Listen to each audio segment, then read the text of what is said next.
At the start of your talk, you both mentioned Quine. I'm quite interested in your views on the synthetic analytic distinction, which, as far as I understand, Quine didn't think was sort of meaningful. And I have to say, I do think there is a world, and I think both synthetic and analytic propositions exist in the same world. So I tend to go a bit more to Quine, but I'm assuming you perhaps think there is a significant distinction, and perhaps specifically the word for modal logic. No, but what were you saying was your own view? Well, my own view is, as far as I understand it, the difference between an analytic statement, which is true by definition, and a synthetic statement where you have to go out to the world and find out some stuff. I'm just saying both those statements exist in the world. The whole concept of the world exists. The concept of analytic and synthetic exists. So why is it that people said that Quine's got this wrong? There is a difference. We need to understand the difference between things which are true by definition and things which we have to go and discover empirically. Well, I mean, there are simple examples, though Quine in print seemed to reject these simple examples.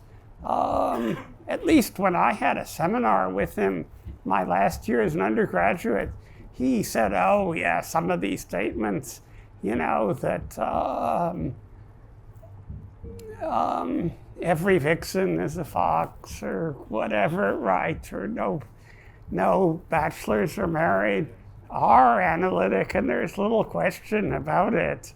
And what he really worried about was whether some basic physical laws, like he said, is the conservation of energy analytic or synthetic? I don't know, right? Now, I suppose he had vaguely in mind that to preserve conservation of energy, then new sorts of energy, like potential energy or so on, are invented, right? Nevertheless, I would not myself think it was meant to be analytic, but some sort of physical principle that, people maybe didn't believe even at certain times and might not believe at a later time, right? So I myself would not think that was an example where we don't know, but Yeah.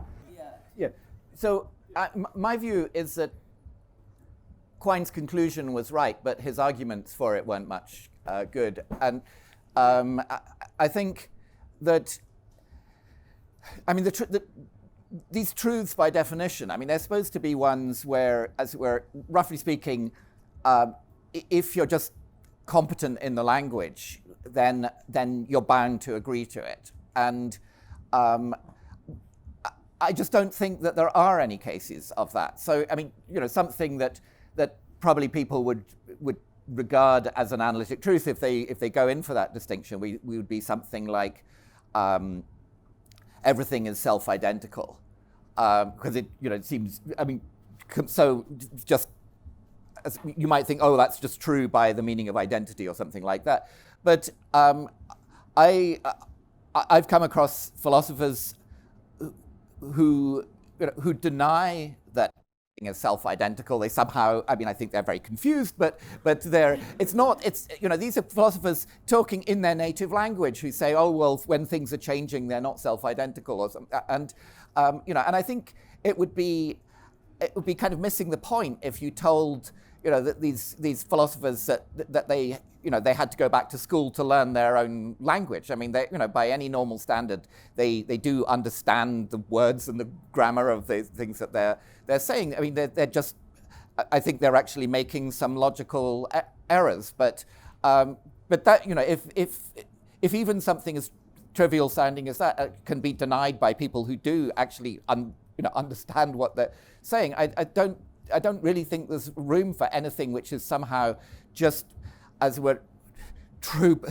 purely by definition and nothing else. I think Quine's thought that if you granted the idea of definition, then these things that were true by definition, they would reduce to logical truths. But I don't think that even logical truths are somehow just true simply by meaning and not because they say anything. I think logical truths say something like like other kinds of truths. And what they say is something, if you know some logic, you can see to be correct. But yeah, well, I suppose, even Quine, in that paper, he thought reducing it to a truth of logic was the criterion for, but in some side remarks, and maybe referring to his own truth by convention, I actually think the last 2 pages of that paper where he shows that we couldn't think of logic as a set of conventions was among his best philosophical work. I agree, yeah. And even violated by Quine himself in some of his other writings. Is there some great philosophical question on which the two of you actually disagree? Good argument about it. Yes, but should we argue? Yeah. I think we have somewhat different views about to what the extent to which logic can be revised. Yeah, I do think we probably have different. I've read what you say about that, and I don't agree, right? Yes. And Tim is famous for a very difficult to accept view about vagueness, which doesn't appear in some of your writings, right? But that there always is, like, am I bold? Well, there is some sharp cutoff point, only we don't know what it is, right? Yeah. And basically, his arguments against that are really by showing that this alternative position doesn't work, this one doesn't work, and this one doesn't work, so what else can we do? Say, right. But it's hard for me to swallow the conclusion anyway, as I think it probably is for many people, though. His great abilities for arguing have persuaded some people that this, which I think almost no one else held. Well, someone. Did Sorensen hold that view before you, right? Yeah. Yes, that's right. Yeah, I think he is the founder of that idea, but I don't know how many people were persuaded his dialectical abilities were better, right?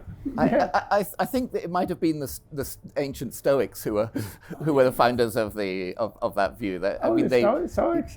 Well, they were.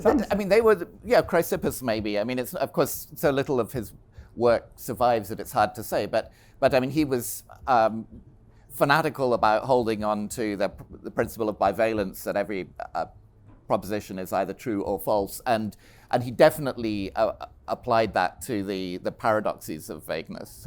So I think he may be may have taken this view in ancient times, but it's hard to establish that on the basis of the few scraps of his work that survive.